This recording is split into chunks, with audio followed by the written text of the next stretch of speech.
தடைகளை தாண்டி வளர்ச்சியை நோக்கி 2024-25 நிதியாண்டிற்கான தமிழ்நாடு அரசின் நிதிநிலை அறிக்கை.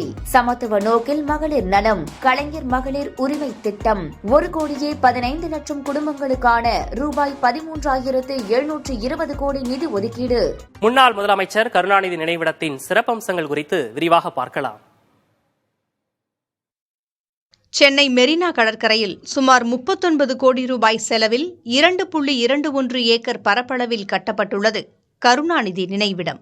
தரையில் பதிக்கப்பட்டுள்ள மார்பிள் கற்கள் ராஜஸ்தான் மாநிலம் ஜெய்ப்பூரிலிருந்தும், மேலே இருக்கும் வெள்ளை மார்பிள் கற்கள் வியட்நாம் நாட்டிலிருந்தும் கொண்டுவரப்பட்டவை.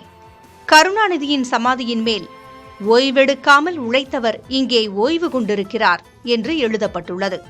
நினைவிடத்தில் தரைக்கு கீழே 15 அடி ஆழத்தில் இந்தியாவிலேயே நவீன தொழில்நுட்பத்துடன் கலைஞர் அருங்காட்சியகம் அமைக்கப்பட்டுள்ளது.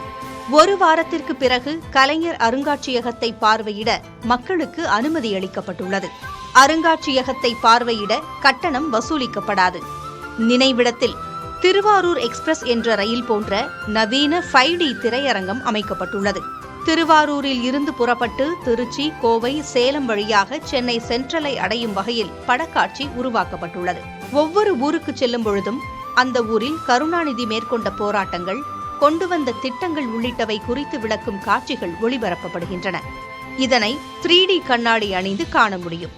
சிறிய திரையரங்கம் அமைக்கப்பட்டு அதில் கருணாநிதியின் தொடக்க கால வாழ்க்கையிலிருந்து அரசியல் வாழ்க்கை வரை 21 நிமிடங்கள் ஓடக்கூடிய ஆவண காட்சி படம் திரையிடப்படுகிறது. சிலைகள், புகைப்படங்கள் போன்றவையும் இடம்பெற்றுள்ளன. மேலும் நினைவிடத்தின் உள்ளே கருணாநிதியின் இலக்கிய படைப்புகளை வாங்கும் வகையில் நூல்கள் விற்பனை மையமும் அமைந்துள்ளது. புதிய தலைமுறைக்காக ஒளிப்பதிவாளர் கேசவனுடன் செய்தியாளர் சுரேஷ்குமார். தடைகளை தாண்டி வளர்ச்சியை நோக்கி 2024-25 நிதியாண்டிற்கான தமிழ்நாடு அரசின் நிதிநிலை அறிக்கை. சமத்துவ நோக்கில் மகளிர் நலம், கலைஞர் மகளிர் உரிமை திட்டம், 1,15,00,000 குடும்பங்களுக்கான ரூபாய் 13,720 கோடி நிதி ஒதுக்கீடு.